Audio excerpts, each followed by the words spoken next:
ರೈತರೆ. ಸಿನಾಗ್ರೋ ಆಮೇಲೆ vermi compost ಗೊಬ್ಬರನ ಹಾಕ್ಸ್ತದೆ ಇವತ್ತು. ಮತ್ತು ಒಂದು 20 ದಿನ ಮೇಲೆ ಆಯ್ತು ರೈತರೆ ನಾವು ಗೊಬ್ಬರ ಹಾಕಿ. ಆದ ಕಾರಣ ನಾವು ಮತ್ತು ಕೆಮಿಕಲ್ ಗೊಬ್ಬರ ಅಂತ ಹಾಕಲ್ಲ, ಆರ್ಗಾನಿಕ್ ಗೊಬ್ಬರನ ಹಾಕಬೇಕು. ವರ್ಮಿ ಕಾಂಪೋಸ್ಟು ಆಮೇಲೆ ಸಿನಾಗ್ರೋ ಅಂತೇಳಿ ಅದೊಂದು ಬ್ಯಾಗ್ ತೋರಿಸಪ್ಪ.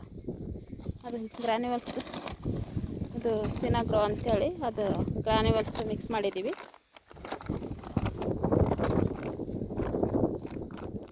ಇದು ಗೊಬ್ಬರ ಹಾಕ್ಸ್ತದೆ ನೋಡಿ ರೈತರೆ. ಅದ್ರ ಜೊತೆಗೆ ಒಂದು kg ಬ್ಲ್ಯಾಕ್ ಗೋಲ್ಡು ಕಂಪಲ್ಸರಿ. ಈಗೇನು ರೈತರು ಗೊಬ್ಬರ ಸಿಗ್ತಾಯಿಲ್ಲ, ಬೇರೆ ಗೊಬ್ಬರ ಸಿಗ್ತಾಯಿಲ್ಲ ಅಂತೇಳ್ಬಿಟ್ಟು ತುಂಬ ಸಾಹಸ ಮಾಡಕತ್ತೆ ನಮ್ಮ ರೈತರು. ನನಗೆ ಪರಿಚಯ ಅಂತ ರೈತರಿಗೆ ಏನಾದರೂ ಅವಶ್ಯಕತೆ ಇದ್ದರೆ ನೀವು ಆ ಗೊಬ್ಬರದ ಬದಲು ನಮ್ಮದು ಬ್ಲ್ಯಾಕ್ ಗೋಲ್ಡ್ನ ಬಳಸ್ಬೋದು ಅಂತ ಹೇಳೋಕ್ಕೆ ಇಷ್ಟಪಡ್ತೀನಿ. ಬ್ಲ್ಯಾಕ್ ಗೋಲ್ಡ್ನ ಗೊಬ್ಬರ ಜೊತೆ ಮಿಕ್ಸ್ ಮಾಡಿ ಹಾಕಿ ಹಾಕ್ಬೋದು.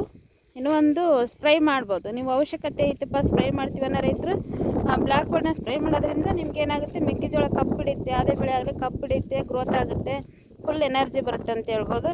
ನಾವು ಹೇಳೋ ಲೆಕ್ಕಕ್ಕೆ ನೋಡಿದರೆ ಈಗ ಒಬ್ರಿಗೆ ಭಾಳ ಸಾಹಸ ಮಾಡಕತ್ತಾರೆ ನಮ್ಮ ರೈತರು. ಪಾಪ ಸಿಗ್ತಾಯಿಲ್ಲ, ಎಲ್ಲಿ ಸ್ಟಾಕ್ ಇಲ್ಲ ಅದು.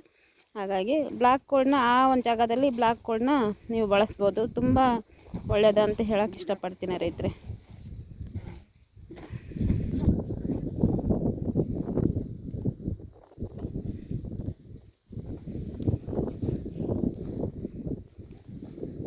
ನಾವು DAP ಆರ್ಗ್ಯಾನಿಕ್ ಗೊಬ್ಬರನು ಆಮೇಲೆ ವರ್ಮಿ ಕಾಂಪೋಸ್ಟ್ ಎರಡು ಮಿಕ್ಸ್ ಮಾಡಿ ಹಾಕ್ತಾ ಇರೋದು.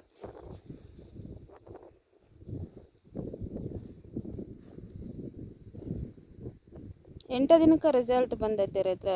ಗೊಬ್ಬರದ್ದು ಬಂದು ಯಾವುದೇ ಒಂದು ಇದಿಲ್ಲ. ಯಾಕಂದ್ರೆ ನೀವು ಕೆಮಿಕಲ್ ಹಾಕಿದರೆ ಅಷ್ಟೇ ಒಂದು 24 ತಾಸನೇ ರಿಸಲ್ಟ್ ನೋಡ್ತೀರಿ. ನಾವು ಸ್ವಲ್ಪ ಒಂದು ವಾರದ ರಿಸಲ್ಟ್ ನೋಡ್ತೀವಿ ಅಷ್ಟೇ ಹೇಳ್ಬೋದು. ಆಮೇಲೆ ಏನಂದರೆ ನಮಗೆ ದೀರ್ಘವಾಗಿ ಉಳಿಯುತ್ತೆ ಇದು ಎನರ್ಜಿ. ಒಂದು ಸರಿ ಗಿಡಕ್ಕೆ ಎನರ್ಜಿ ತಗೊಂತಂದರೆ ಜಲ್ದಿ ಹಾಳಾಗಲ್ಲ. ಅದೇ ಕೆಮಿಕಲ್ ಒಳಗಡೆ ಆಡಿದ್ರೆ 24 ತಾಸು ರಿಸಲ್ಟ್, 24 ದಿವಸದಾಗ ಅದು ರಿಸಲ್ಟ್ ಹೋಗ್ಬಿಡ್ತೈತಿ. ನಮ್ಮದು 3 ತಿಂಗಳವರೆಗೂ ಎನರ್ಜಿ ಇರುತ್ತೆ ಭೂಮಿ ಅಂತ ಹೇಳ್ಬೋದು. ನಾವು ಭೂಮಿನ ಈಗೆಲ್ಲರೂ ಭಾಳ ಜನ ಕಂಪ್ನಿಯವರೆಲ್ಲ ಓಡಾಡ್ತಾ ಇದಾರೆ.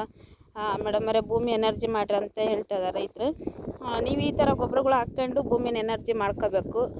ಮುಂದೆ ಬರೋ ದಿನಗಳು ಪ್ರತಿಯೊಬ್ಬರು ಕಂಪ್ನಿಯವರು ನಿಮ್ಮ ಹತ್ರ ಬರೋದಿಷ್ಟೇ ರೈತರೆ, ಭೂಮಿನ ಎನರ್ಜಿ ಮಾಡಿರಿ ಅಂತಲೇ ಬರ್ತಾರೆ ಹೊರತು ಬೇರೆ ಉದ್ದೇಶದಿಂದ ಬರೋಲ್ಲ. ಹಾಗಾಗಿ ನಮ್ಮ ರೈತರು ಜಾಣರಾಗಿ ಇವಾಗಿಂದನೇ ಭೂಮಿನ ಎನರ್ಜಿ ಹೆಂಗೆ ಮಾಡ್ಬೇಕು ಹೆಂಗಿಲ್ಲ ಅನ್ನೋದು ತಿಳ್ಕೊಂಡು ಸ್ವಲ್ಪ ಆದಷ್ಟು ಕೊಟ್ಟಿಗೆ ಗೊಬ್ಬರ, ಕುರಿ ಗೊಬ್ಬರ, ಕೋಳಿ ಗೊಬ್ಬರ ಈ ಥರದಲ್ಲಿ ನೀವು, ಆಮೇಲೆ ಹಸಿರೆಲೆ ಗೊಬ್ಬರ, ಆಮೇಲೆ ಏನಂದರೆ ಜೀವಾಮೃತ ಈ ಥರದಲ್ಲಿ ಸ್ವಲ್ಪ ಟೈಮ್ ಕೊಡಿರಿ. ಯಾವುದೇ ಒಂದು ಕೆಮಿಕಲ್ ಬಳಸಿದಾಗ ಅದರ ಟೈಮ್ ಏನಂದರೆ ಕೆಮಿಕಲ್ ಬಳಸಿ ಆರ್ಗಾನಿಕ್ಕಿಗೆ 1 ವಾರ, ಆರ್ಗಾನಿಕ್ ಬಳಸಿ ಕೆಮಿಕಲ್ಗೆ 1 ವಾರ, ಈ ಥರದಲ್ಲಿ ನೀವು ಅಂತರದಲ್ಲಿ ಭೂಮಿನ ಎನರ್ಜಿ ಮಾಡಿದರೆ ಖಂಡಿತ ನಿಮ್ಗೆ ಯಾರು ಬಂದು ಮಾಹಿತಿ ಕೊಡೋ ಅವಶ್ಯಕತೆನೇ ಇರಲ್ಲ ಅಂತ ನಾನು ಹೇಳೋಕ್ಕೆ ಇಷ್ಟಪಡ್ತೀನಿ.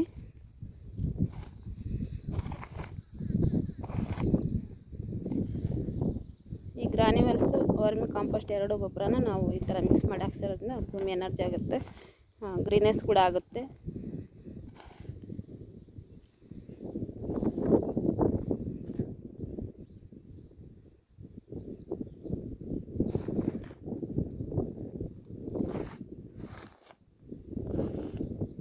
ನೋಡ್ಬೋದು ಅರಳು ಹೆಂಗೈತೆ. ಇಲ್ಲ ಅರಳು ಕಾಣ್ತಲ್ಲ, ಅದೇ ಗ್ರಾನ್ಯುವಲ್ಸ್ DAP ವರ್ಮಿ ಕಾಂಪೋಸ್ಟ್ ಗೊಬ್ಬರ.